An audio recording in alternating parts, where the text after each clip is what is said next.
Hello दोस्तों, नमस्कार। स्वागत है आपका आपके अपने YouTube channel TGT PGT art practice paper पर।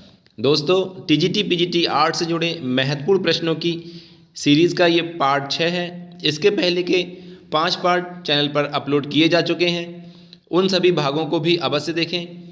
तो चलिए दोस्तों, शुरुआत करते हैं आज की इस वीडियो की। उससे पहले मेरा आपसे निवेदन है, कृपया वीडियो को लाइक करें। अगर चैनल पर नए हैं तो चैनल को सब्सक्राइब करें, बेल आइकन को दबाएं, जिससे कि आने वाले सभी वीडियोस की नोटिफिकेशन आपको सबसे पहले मिल जाएं। तो चलिए दोस्तों, देर ना करते हुए शुरुआत करते हैं और चलते हैं अपने पहले प्रश्न पर। तो हमारा पहला प्रश्न है, बंगाल की लोक कला जी.एन. टैगोर की चित्रकला में कैसी दिखाई देती है? बंगाल की लोक कला गगनेंद्र नाथ टैगोर की चित्रकला में कैसी दिखाई देती है? ऑप्शन ए है घनवादी, ऑप्शन बी है जंगलवादी, ऑप्शन सी है भविष्यवादी या ऑप्शन डी इनमें से कोई नहीं। तो दोस्तों, भारत में घनवाद के जनक गगनेंद्र नाथ टैगोर को कहा जाता है। तो बंगाल की लोक चित्रकला शैली में गगनेंद्र नाथ टैगोर की जो चित्रकला है वो घनवादी रूप की है। तो इसलिए इस सवाल का सही जवाब है ऑप्शन नंबर ए। आइए देखते हैं अगला सवाल। हमारा सवाल नंबर 2 है, एचिंग क्या है? एचिंग क्या है? वॉश तकनीकी, ऑप्शन बी है ग्राफिक तकनीकी, ऑप्शन सी है ए और बी दोनों या इनमें से कोई नहीं। तो दोस्तों, एचिंग जो है वो ग्राफिक तकनीकी है। इस सवाल का सही जवाब है ऑप्शन नंबर बी, ग्राफिक तकनीकी है एचिंग। आइए चलते हैं अगले सवाल पर। तो हमारा सवाल नंबर 3 है, मुकुल चंद्र डे ने बाघ की गुफा की जो अनुकृतियां हैं किस वर्ष बनाई थीं?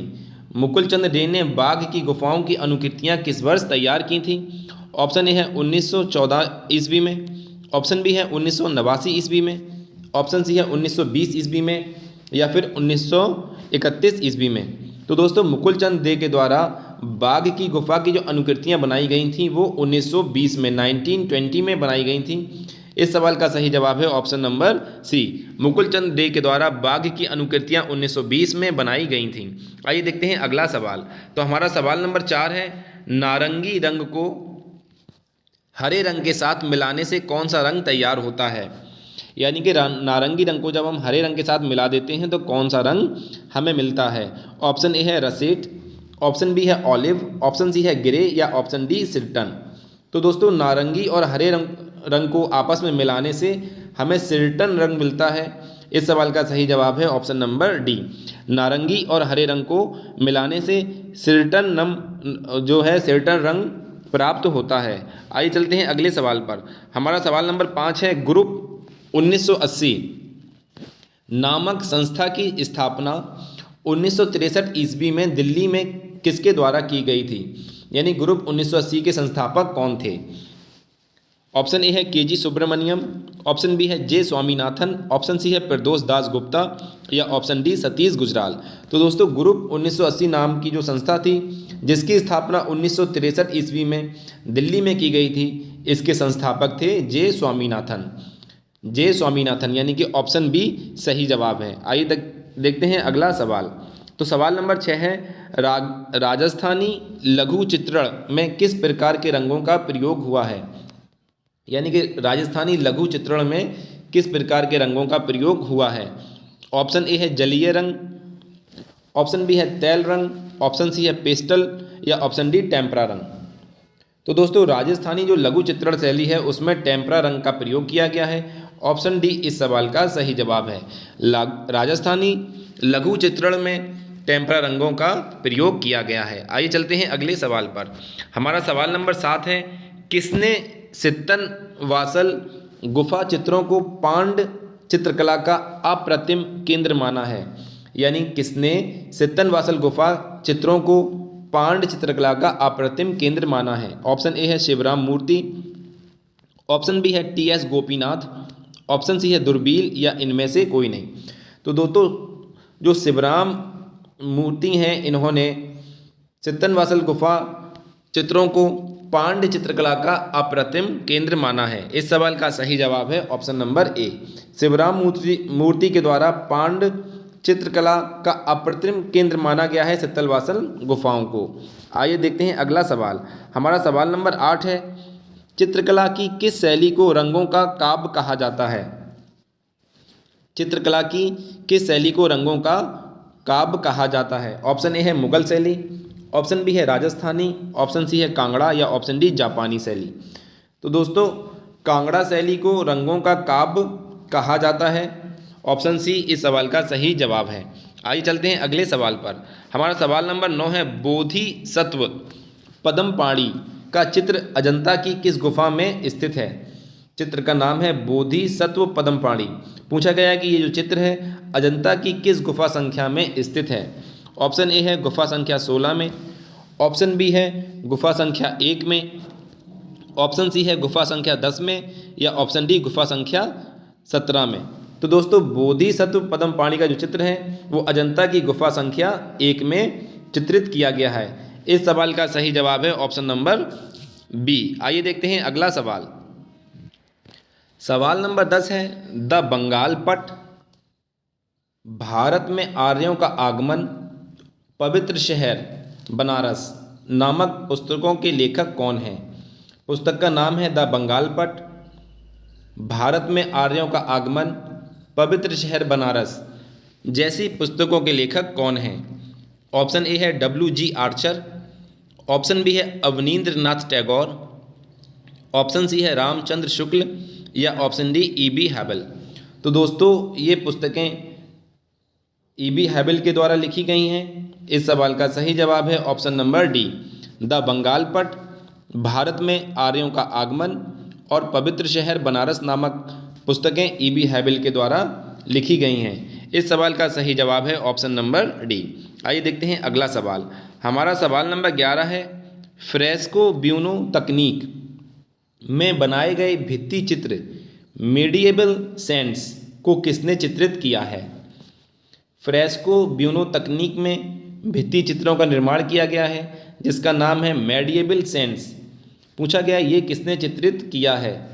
ऑप्शन ए है क्षितेंद्र नाथ मजूमदार, ऑप्शन बी है अवनींद्र नाथ टैगोर, ऑप्शन सी है विनोद बिहारी मुखर्जी या ऑप्शन डी असित कुमार हालदार।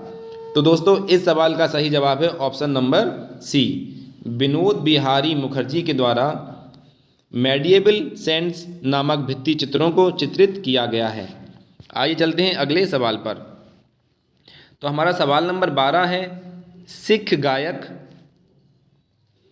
बधू श्रृंगार, ब्रह्मचारी, हाथी का स्नान ये सभी चित्रों के नाम हैं। सिख गायक, बधू श्रृंगार, ब्रह्मचारी, हाथी का स्नान जैसे चित्रों के चित्रकार कौन हैं? ऑप्शन ए है अमृता शेरगिल, ऑप्शन बी है बिबान सुंदरम, ऑप्शन सी है नंदलाल बोस या ऑप्शन डी यामिनी रंजन रॉय। तो दोस्तों ये चित्र सिख गायक, बधू श्रृंगार, ब्रह्मचारी, हाथी का स्नान जैसे चित्रों के चित्रकार अमृता शेरगिल हैं। इस सवाल का सही जवाब है ऑप्शन नंबर ए। आइए चलते हैं अगले सवाल पर। तो हमारा सवाल नंबर 13 है, R.N. टैगोर यानी कि रविंद्रनाथ टैगोर के चित्रों की प्रथम प्रदर्शनी 1930 में कहाँ आयोजित हुई थी? R.N. टैगोर यानी कि रविंद्रनाथ टैगोर की जो प्रथम प्रदर्शनी थी जिसे 1930 में आयोजित किया गया था, पूछा जा रहा है कि इसको कहाँ आयोजित किया गया था। ऑप्शन ए है ब्राज़ील में, ऑप्शन बी है पेरिस में, ऑप्शन सी है जापान में या फिर ऑप्शन डी ऑस्ट्रेलिया में। तो इस सवाल का सही जवाब है ऑप्शन बी, पेरिस में। पेरिस यानी कि फ्रांस में रविंद्रनाथ टैगोर के चित्रों की प्रथम प्रदर्शनी 1930 में आयोजित की गई थी। तो इस सवाल का सही जवाब है ऑप्शन नंबर बी। आइए चलते हैं अगले सवाल पर। हमारा सवाल नंबर 14 है, फ्रांसीसी कला समीक्षक ए हर्बो मेसिया ने यामिनी रॉय की तुलना किससे की है? यानी कि ए हर्बो मेसिया कौन थे? फ्रांसीसी कला समीक्षक थे। इन्होंने यामिनी रॉय की तुलना किस कलाकार से की है? ऑप्शन ए है पिकासो से, ऑप्शन बी है सल्वाडोर डाली से, ऑप्शन सी है ब्रॉक से या ऑप्शन डी हेनरी मातिस से। तो दोस्तों ए हर्बो मेसिया ने यामिनी रंजन रॉय की तुलना हेनरी मातिस से की है। इस सवाल का सही जवाब है ऑप्शन डी, हेनरी मातिस से तुलना की गई है यामिनी रॉय की ए हर्बोमेसिया के द्वारा। आइए चलते हैं अगले सवाल पर। हमारा सवाल नंबर 15 है, कला किसी के बाप की बपौती नहीं है, कोई भी इसे धारण कर सकता है। ये कथन किसका है? कला किसी के बाप की बपौती नहीं है, कोई भी इसे धारण कर सकता है। ये किसने कहा था? ऑप्शन ए है सत्येंद्र नाथ मजूमदार ने, ऑप्शन बी है अवनींद्र नाथ टैगोर ने, ऑप्शन सी है डीपी रॉय चौधरी ने, या ऑप्शन डी नंदलाल बोस ने। तो दोस्तों इस सवाल का जो सही जवाब है वो है ऑप्शन सी, डीपी राय चौधरी का कथन है, कला किसी के बाप की बपौती नहीं है, कोई भी इसे धारण कर सकता है। ऐसा कहने वाले डीपी राय चौधरी थे। इस सवाल का ऑप्शन सी सही जवाब है। आइए चलते हैं अगले सवाल पर। तो हमारा सवाल नंबर 16 है, भारत का प्रथम आधुनिक मूर्तिकार किसे माना जाता है? भारत का प्रथम आधुनिक मूर्तिकार किसे माना जाता है? ऑप्शन ए है राम किंकर बैज को, ऑप्शन बी है डीपी राय चौधरी को, ऑप्शन सी है राम बी सुतार को, या ऑप्शन डी प्रदोष दास गुप्ता को। तो भारत का प्रथम आधुनिक मूर्तिकार राम किंकर बैज को माना जाता है। इस सवाल का सही जवाब है option number A. Option A Ram Kinkar Baij को भारत का प्रथम आधुनिक मूर्तिकार माना जाता है। आइए चलते हैं अगले सवाल पर। हमारा सवाल नंबर 17 है, सित्तन वासल की गुफाएं किस नदी के किनारे स्थित हैं? सित्तन वासल की गुफाएं किस नदी के किनारे स्थित हैं? ऑप्शन ए है कृष्णा, ऑप्शन बी है कावेरी, ऑप्शन सी है ताप्ती, या ऑप्शन डी नर्मदा। तो दोस्तों सित्तन वासल की जो गुफाएं हैं वो कावेरी नदी के तट पर स्थित हैं, जो कि तमिलनाडु राज्य में स्थित है। इस सवाल का सही जवाब है ऑप्शन नंबर बी, कावेरी नदी के तट पर स्थित हैं सित्तन वासल की गुफाएं तमिलनाडु राज्य में। आइए चलते हैं अगले सवाल पर। सवाल नंबर 18 है, बैगनी और नारंगी। बैगनी और नारंगी किस प्रकार के रंग हैं? बैगनी और नारंगी किस प्रकार के रंग हैं? ऑप्शन ए है प्राथमिक, ऑप्शन बी है तृतीयक, ऑप्शन सी है द्वितीयक, या ऑप्शन डी इनमें से कोई नहीं। तो दोस्तों बैगनी और नारंगी जो रंग हैं वो द्वितीयक रंग हैं। इस सवाल का सही जवाब है option number C. Option C बैगनी और नारंगी जो हैं वो द्वितीयक प्रकार के रंग हैं। आइए चलते हैं अगले सवाल पर। हमारा सवाल नंबर 19 है, किसने अपनी कला में जूट माध्यम का प्रयोग किया है? यानी कि अपनी कला में जूट माध्यम का प्रयोग करने वाला कलाकार कौन था?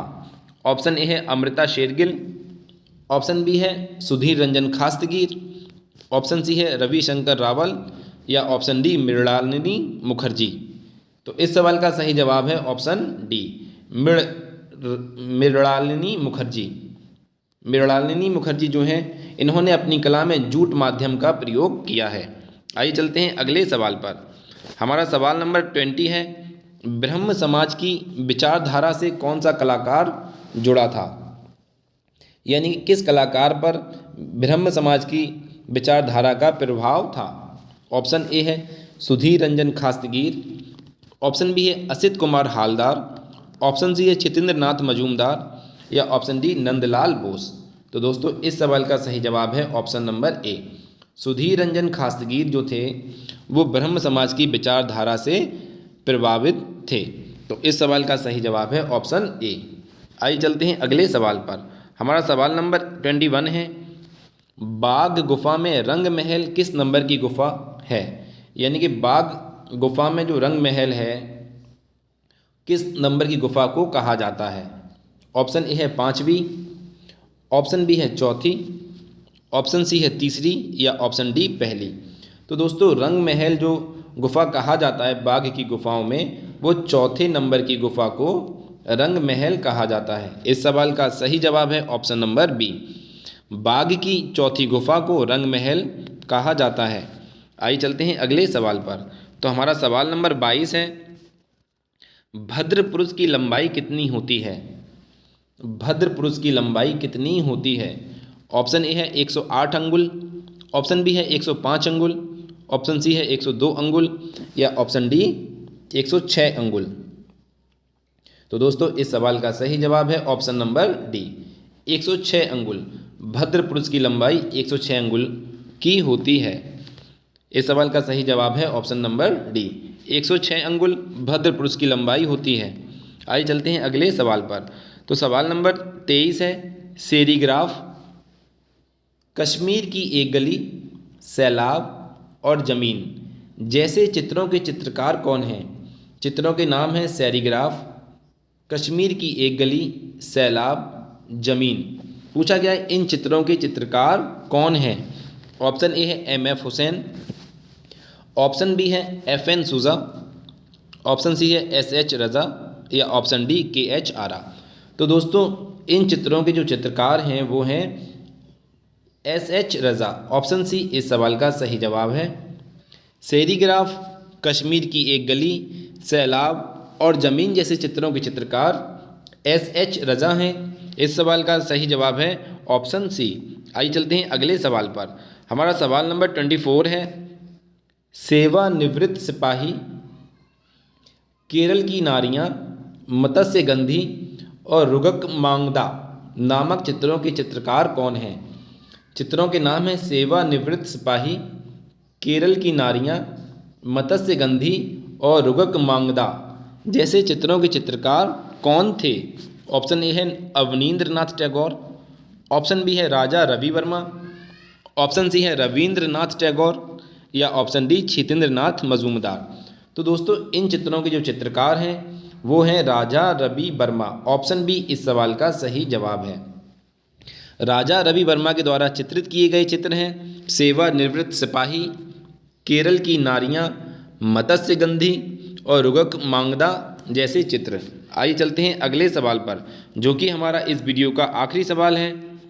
आइए देखते हैं सवाल नंबर 25। सवाल नंबर 25 है, एलोरा का विश्व प्रसिद्ध प्रमुख गुफा मंदिर कौन सा है?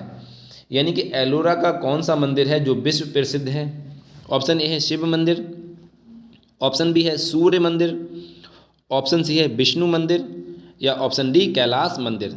तो दोस्तों एलोरा के जो 16वीं गुफा में स्थित है कैलाश मंदिर, वो विश्व प्रसिद्ध मंदिर है। इस सवाल का सही जवाब है ऑप्शन डी, एलोरा का विश्व प्रसिद्ध मंदिर है कैलाश मंदिर। ऑप्शन नंबर डी इस सवाल का सही जवाब है। तो दोस्तों ये थे इस वीडियो के 25 महत्वपूर्ण प्रश्न। प्लीज़ वीडियो को लाइक करें, वीडियो को ज़्यादा से ज़्यादा अपने दोस्तों को शेयर करें। अगर चैनल पर नए हैं तो चैनल को सब्सक्राइब करें, बेल आइकन को दबाएं। पूरा वीडियो देखने के लिए बहुत बहुत धन्यवाद दोस्तों। जय हिंद, जय भारत।